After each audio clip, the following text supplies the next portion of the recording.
Welcome back to the channel. दोस्तों, 2024 में GST registration लेना बहुत ही मुश्किल हो गया है। पहले 2017 से अब तक क्या होता था कि जीएसटी रजिस्ट्रेशन लेना बहुत ही आसान था।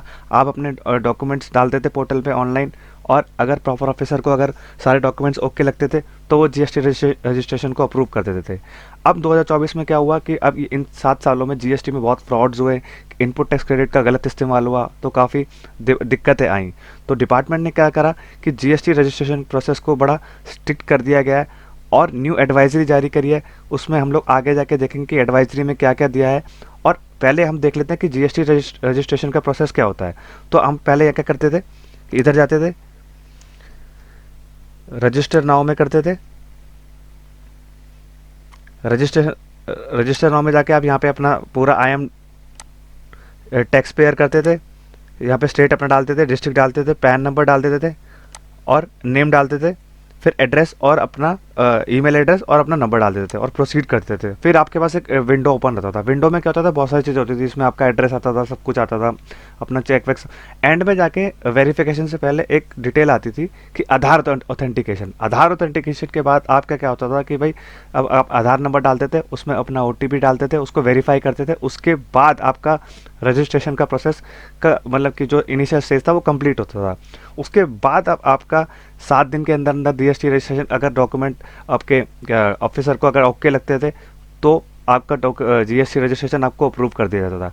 लेकिन अगर अब जो न्यू एडवाइजरी आई है उसमें हम लोग देखते हैं कि न्यू एडवाइजरी में उन्होंने क्या क्या चेंजेस किए हैं और ये रजिस्ट्रेशन प्रोसेस को बड़ा मुश्किल क्यों बनाया गया है। तो आगे वीडियो में हम लोग एडवाइजरी को ही देखेंगे कि इन्होंने इतना कॉम्प्लिकेटेड इसको क्यों बनाया। तो दोस्तों, वीडियो को स्टार्ट करते हैं। अब जीएसटी पोर्टल की जो न्यू एडवाइजरी आई है उसमें क्या है कि रजिस्ट्रेशन जो भी एप्लीकेशन है, यानी कि जो रजिस्ट्रेशन ग्रांट करने का जो है प्रोसेस है, उसको कुछ डिले कर दिया गया है। यानी कि उसको जो पहले 7 दिन हुआ करता था उसको बढ़ा के 30 दिन कर दिया गया है, जिससे कि टैक्स पेयर की पूरी जांच पड़ताल हो जाए और उसका पूरा का पूरा अपना एड्रेस का वेरिफिकेशन हो जाए और वो जेन्युइन टैक्स पेयर के नज़रों में आए। अब रूल 9 जो बोलता है, रूल 9 बोलता है कि आपका कि भाई आपके जो है वेरिफिकेशन और अप्रूवल ऑफ रजिस्ट्रेशन की जो है एप्लीकेशन को वो रूल 9 उस पर डील करता है। अब रूल 8 के बारे में बात करते हैं। रूल 8 बोलता है कि जो भी अगर आधार पर्सन आधार ऑथेंटिकेशन से के थ्रू प्रोसेस से निकल चुका है, और अगर रूल 9 क्लॉज 1 और AA बोलता है कि भाई वो उसकी अगर वो कॉमन मतलब आधार ऑथेंटिकेशन के थ्रू से निकल गया, उसके बाद अब उसकी डिटेल वेरिफिकेशन की जाएगी। अगर पोर्टल आइडेंटिफाई करेगा रिस्क प्रोफाइल के बेसिस पे, अगर उसकी रिस्क प्रोफाइल बेसिस में अगर उसके कुछ भी सस्पेक्ट पाया गया, अगर ये पोर्टल डिसाइड करेगा, ये कोई प्रॉपर ऑफिसर डिसाइड नहीं करेगा, पोर्टल डिसाइड करेगा कि ये इसकी जो रिस्क प्रोफाइल है, यानी कि जो इसके आधार इसके जो डॉक्यूमेंट्स है, रिस्क प्रोफाइल किस बेसिस पे जज किया जाएगा। वो किया जाएगा कि आपकी जो भी आपने जो डॉक्यूमेंट्स अपलोड किए हैं, अगर पोर्टल को लगेगा ये जेन्युइन है और तो आपको 7 दिन के अंदर अंदर ग्रांट कर दिया जाएगा। अगर उसको लगेगा, पोर्टल को लगेगा कि भाई इसके जो डॉक्यूमेंट्स में कुछ सपोज करिए गलती है या कुछ गलत डॉक्यूमेंट्स अपलोड करिए, तो पोर्टल क्या करेगा, प्रॉपर ऑफिसर को इंटीमेट करेगा और बताएगा कि भाई इसकी प्रोफाइल में कुछ दिक्कत है, इसको नोटिफिकेशन देके इसका टाइम बढ़ाया जाए। अब जो टाइम बढ़ाया जाएगा वो 30 दिन कर दिया जाएगा। अब नेक्स्ट आता है, अब रूल 9 क्या बोलता है। रूल 9 बोलता है कि भाई verification of application and approval. अब ये बात करेगा कि एप्लीकेशन क्या होगा, वो प्रॉपर ऑफिसर को दी जाएगी, वो एग्जामिन करेगा सारे डॉक्यूमेंट्स को। अगर वो पूरे अगर ऑर्डर में हैं तो ग्रांट कर देगा एप्लीकेशन 7 दिन के अंदर अंदर from the date of submission. यानी कि जैसे सपोज करिए मैंने आज किया सैटरडे को 2 मार्च 2024 को किया, तो ये 7 दिन के अंदर अंदर, जब नेक्स्ट 7 दिन के अंदर अगर डॉक्यूमेंट्स उसको पूरे के पूरे ऑर्डर में लगेंगे प्रॉपर ऑफिसर को, तो वो ग्रांट कर देगा 7 दिन के अंदर अंदर। अब अब ये जो एडवाइजरी आई है ये क्यों है, अब देखते हैं कि जो पर्सन है, अगर वो rule section 6D of section 25 अगर वो फेल टू गो, यानी कि वो आधार ऑथेंटिकेशन नहीं कर पाता और या वो ऑप्ट ही नहीं करता या वो कर लेता है, तब क्या होगा, कॉमन पोर्टल क्या करेगा, आपकी जो एनालिसिस रिस्क पैरामीटर्स को देख के आपके डॉक्यूमेंट्स को पूरा वेरीफाई करेगा और वो क्या करेगा, फिजिकल वेरिफिकेशन। यानी कि सपोज करिए आपका आजकल का क्या होगा कि आजकल फिजिकल वेरिफिकेशन प्रॉपर ऑफिसर 90% या 80% केसेस में कर रहे हैं, जिससे कि उनको जेन्युइन टैक्स पेयर की पूरी जानकारी रहे और वो रजिस्ट्रेशन जो भी वो ग्रांट कर रहे हैं वो एक जेन्युइन रहे। तो क्या कर रहे हैं प्रॉपर ऑफिसर आजकल पूरा फिजिकल वेरिफिकेशन ही कर रहे हैं। अब प्रॉपर ऑफिसर किससे परमिशन लेगा, प्रॉपर ऑफिसर क्या है कि with the permission of authorise person, यानी कि जो commissioner not below the rank of assistant commissioner, यानी कि असिस्टेंट कमिश्नर के अफसर के उसके बिलो मतलब उससे ऊपर के अफसर से परमिशन लेगा फिजिकल वेरिफिकेशन की,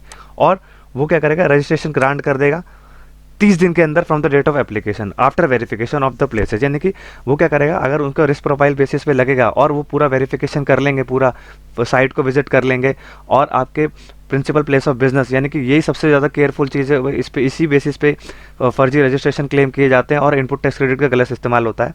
तो इसके केसेस में क्या होगा, अगर प्रॉपर ऑफिसर आपके प्लेस पे आते हैं तो आपको कम से कम उसके पूरे के पूरे टाइम आपको वहाँ पे अवेलेबल रहना पड़ेगा, उसको सारे डॉक्यूमेंट्स दिखाने पड़ेंगे।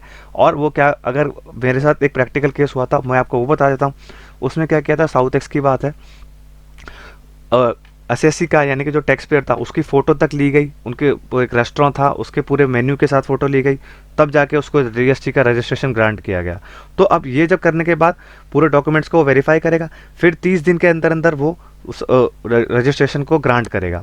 अब रूल आट के बोलता है, अगर आपकी जो एप्लीकेशन है वो अगर डेफिशिएंट पाई गई या कोई डॉक्यूमेंट अपने फर्जी किए या फॉर्ज किए, तो क्या करेगा, आपके जो डॉक्यूमेंट होंगे वो पूरे के पूरे इलेक्ट्रॉनिकली वेरीफाई होंगे और आपको एक नोटिस इशू किया जाएगा क्लैरिफाई करने के लिए कि आप बताइए कि ये जो आप 7 दिन के अंदर अंदर आपका रजिस्ट्रेशन प्रोसेस जब अप्लाई करेंगे उसके 7 दिन के अंदर आपसे क्वेरी रेज करके सारे डॉक्यूमेंट्स के लिए ब्यौरा मांगा जाएगा कि आपके ये चीज़ें आपके प्रॉपर आप बताइए। अगर आपके जो एप्लीकेशन डॉक्यूमेंट्स इलेक्ट्रॉनिकली REG 4 में सबमिट हो जाएंगे, उसके 7 दिन के अंदर आपको वो रिप्लाई करना बहुत ज़रूरी है। अब आपको डिपार्टमेंट ने कोई क्वेरी रेज नहीं करी 7 दिन के अंदर अंदर, तो आपका जो वो रजिस्ट्रेशन प्रोसेस है उसको डीम्ड माना जाएगा कि आपको आपका जो है प्रोसेस को कंप्लीट कर दिया गया, या 30 दिन के अंदर अंदर, यानी कि 7 दिन या 30 दिन जो भी आपके रिस्क प्रोफाइल बेसिस पे होगा, उसको जज करने के बाद अगर आपके डॉक्यूमेंट ऑर्डर में है और 7 दिन के अंदर ऑफिसर ने पास नहीं किया ऑर्डर कि भाई आप, या तो वो क्वेरी रेज करेगा या तो आपको क्या करेगा, आपका रजिस्ट्रेशन प्रोसेस को कंप्लीट कर देगा। अगर ये 7 दिन के अंदर या 30 दिन के अंदर अंदर रिस्क प्रोफाइल के बेसिस पे, और अगर आपका प्रोसेस कंप्लीट नहीं हुआ, यानी कि उन्होंने कोई क्वेरी रेज नहीं करी या कोई ऑर्डर पास नहीं किया रजिस्ट्रेशन का, तो आपका माना जाएगा कि आपका जीएसटी रजिस्ट्रेशन कंप्लीट हो चुका है और आपका रजिस्ट्रेशन ग्रांट कर दिया गया है। तो गाइज यही था एक छोटा सा वीडियो, जो कि 2024 में जीएसटी रजिस्ट्रेशन लेना बहुत ही मुश्किल हो गया है। तो आप अपने डॉक्यूमेंट्स को प्रॉपर तरीके से रखिए, और अगर आपका प्रॉपर ऑफिसर अगर आपको बोल रहा है कि फिजिकल वेरिफिकेशन होगा, तो आप अपने प्रिंसिपल प्लेस ऑफ बिजनेस पे अवेलेबल रहिए, जिससे कि प्रॉपर ऑफिसर को विश्वास हो जाए कि ये जेन्युइन टैक्स पेयर है, तो और आपको आपका जो रजिस्ट्रेशन का प्रोसेस है वो स्मूथली चला जाए। Thank you very much. तो दोस्तों, अगर ये वीडियो इन्फॉर्मेटिव लगा हो तो चैनल को लाइक, सब्सक्राइब और शेयर करिए, और बेल आइकन भी प्रेस कर दीजिए, जिससे कि मैं आपके लिए ऐसे इन्फॉर्मेटिव वीडियोस लेके आता रहूँ और आपको सारे के सारे प्रोसेस यानी कि नए प्रोविजन से मतलब अवगत कराता रहूँ या आपको बताता रहूँ। Thank you very much. और गाइस, एक इंपॉर्टेंट इन्फॉर्मेशन हो रहा है कि नियर फ्यूचर में मैं TDS, इनकम टैक्स, GST और टैली से रिलेटेड कोर्सेज लॉन्च करने जा रहा हूँ, जो कि बहुत ही रीजनेबल और अफोर्डेबल चार्जेस में आपको अवेलेबल हो जाएंगे।